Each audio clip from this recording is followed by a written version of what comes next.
से कीली खोल देव, हो धीरे से कीली खोल देव, सिकड़ी बजैया धीरे से कीली खोल देव, सिकड़ी बजैया धीरे से कीली खोल देव।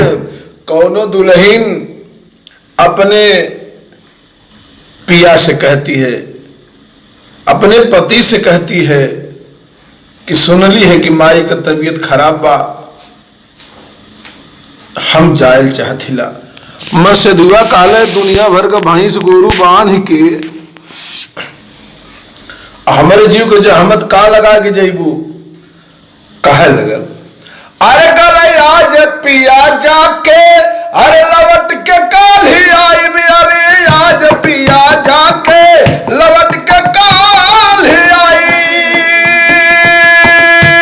दुल्हनिया कहत बा कि अरे आज पिया जाके हर लवट के काल ही आई, बेमार है माई, अरे बेमार है माई, नैहर जरूर जाई, बेमार है माई, नैहर जरूर जाई, बेमार है माई, नैहर जरूर जाई, बेमार है माई।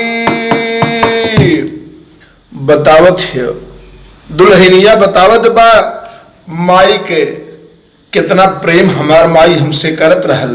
कल ढेर दिन ना जाई माई बा पुरनिया, जाए की बेरी दही एक लोटा पनिया, जाए की बेरी दही एक लोटा पनिया, जाए की बेरी दही एक लोटा पनिया।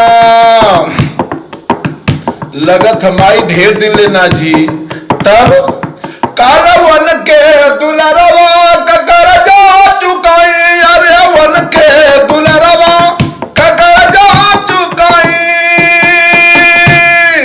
अरे वन के दुलरवा कई अरे कर जा चुकाई, बेमार है माई, नैहर जरूर जाई, बेमार है नैहर जरूर जाई, बेमार है माई, नैहर जरूर